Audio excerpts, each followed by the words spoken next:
নমস্কার সবাইকে।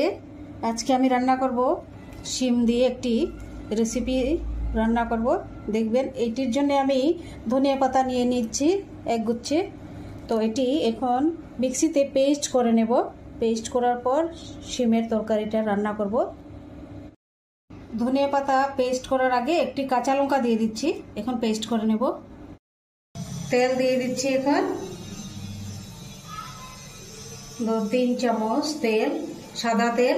তার মধ্যে শিমটা রান্না করব। এখন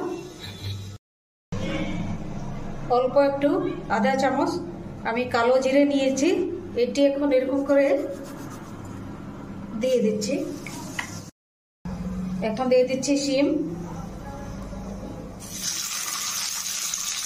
অল্প একটু ভেজে নেব। লবণ দিয়ে দিচ্ছি 1 চামচ,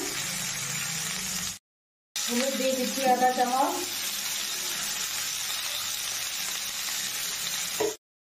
অল্প একটু ভেজে নেব ভালো করে।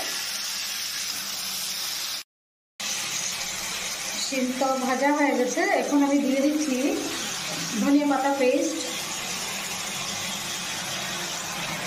খুবই সুন্দর সেন্ট হয় এরকম করে তুলে। এটি একদম গ্রাম্য পদ্ধতি রান্না।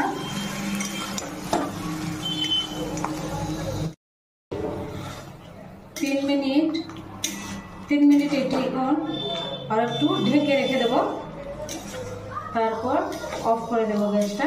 খুব সুন্দর হবে তরকারি। হয়ে গেছে শিমের তরকারি, নিরামিষ। এটির মধ্যে রসুন পেঁয়াজ কিছু দেইনি, শুধু কালো জিরে। দেখুন খুব সুন্দর সুসিদ্ধ হয়েছে। এরকম করে রান্না করে খেয়ে দেখবেন। আমার চ্যানেলটি সাবস্ক্রাইব করবেন প্লিজ, আর লাইক করবেন, কমেন্ট করবেন শিমের রেসিপি কেমন হয়েছে। দেখুন খুব সুন্দর সেন্ট বেরিয়েছে ধনিয়া পাতা পেস্ট দেওয়ার জন্যে। হয়ে গেছে, গ্যাসটি অফ করে দিচ্ছি এখন।